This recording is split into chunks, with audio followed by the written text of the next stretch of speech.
Assalamualaikum warahmatullahi wabarakatuh. Perkenalkan, saya Sobarudin, mahasiswa Universitas Islam Negeri Raden Kota Palembang, jurusan Komunikasi Penyiaran Islam. Pada kesempatan kali ini saya akan membahas mengenai hak dan kewajiban warga negara Indonesia. Warga negara merupakan setiap orang yang menurut undang-undang kewarganegaraan termasuk warga negara. Warga negara adalah penduduk sebuah warga negara atau bangsa berdasarkan keturunan, tempat kelahiran dan sebagainya, yang mempunyai kewajiban dan hak penuh sebagai seorang warga dari negara itu. Pada pasal 26 Undang-Undang 1945, yang menjadi warga negara adalah orang-orang bangsa asli dan orang-orang bangsa lain yang disahkan dengan undang-undang sebagai warga negara. Syarat-syarat menjadi warga negara ditetapkan dengan undang-undang. Kemudian, hak merupakan sesuatu yang mutlak dimiliki seseorang, sedangkan hak warga negara adalah kuasa menerima sesuatu sesuai peraturan dari negara yang berlaku.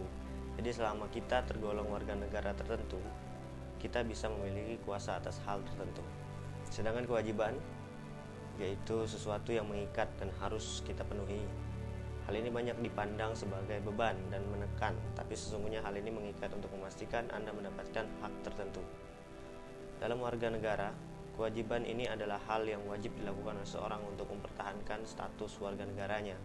Untuk beberapa orang, melaksanakan kewajiban ini memberikan kebanggaan karena partisipasinya mendukung sebuah negara. Sebagai warga negara, tentu kita memiliki hak kewarganegaraan, yaitu yang pertama, hak untuk hidup. Setiap warga negara memiliki hak untuk hidup. Hal ini juga sudah diakui sebagai hak asasi manusia atau HAM di mata organisasi dunia. Jika negara tidak memenuhi hak ini, maka negara tersebut bisa menjadi musuh negara-negara lainnya. Di Indonesia sendiri, hak hidup ini sudah dijunjung tinggi dengan pemberian support untuk pengobatan murah. Selain itu, untuk yatim piatu dan orang terbelakang mentalnya, hak hidup mereka dijamin pemerintah dengan mendirikan banyak fasilitas yang bisa menampung dan mendukung hidup golongan orang tersebut. Kemudian selanjutnya, hak atas pengembangan diri dan kegiatan ekonomi. Warga negara tentu diberi kebebasan untuk mengembangkan diri dan melakukan kegiatan ekonomi. Pengembangan diri ini bisa berupa pengembangan pendidikan ataupun standar hidup. Untuk pendidikan, contohnya hak sudah jelas di Indonesia, setiap anak memiliki kesempatan mudah untuk belajar dan sekolah tanpa dipersulit oleh negara. Selanjutnya, hak pengakuan hukum. Setiap warga negara memiliki hak untuk dipandang sama di mata hukum. Untuk hal ini, setiap orang akan memiliki kesempatan yang sama untuk dilindungi oleh hukum negara yang berlaku. Jadi sekalipun presiden melakukan kejahatan terhadap kita, hukum tetap harus melindungi kita karena di mata hukum negara, kita dan presiden dianggap sama.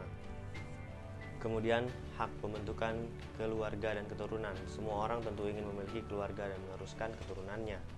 Hal ini merupakan salah satu hak yang kita miliki dan dijaga oleh negara. Warga negara bahkan bisa menikmati pengakuan perlindungan hukum seputar keluarga dan keturunan ini. Selanjutnya, hak untuk kebebasan.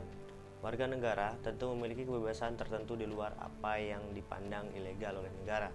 Kebebasan ini meliputi kebebasan kenyataan pendapat, kebebasan berkegiatan, kebebasan dari rasa takut, kebebasan menentukan pilihan, dan kebebasan memeluk kepercayaan tertentu. Kemudian, hak atas perlindungan dan keamanan. Negara tentu memiliki sistem pertahanan dan keamanan. Hal ini digunakan untuk melindungi negara dan segala perangkatnya. Dalam perangkat ini, warga negara adalah satu bagian di dalamnya. Karena itu, warga negara tentu memiliki hak untuk perlindungan dan keamanan dari negara tersebut.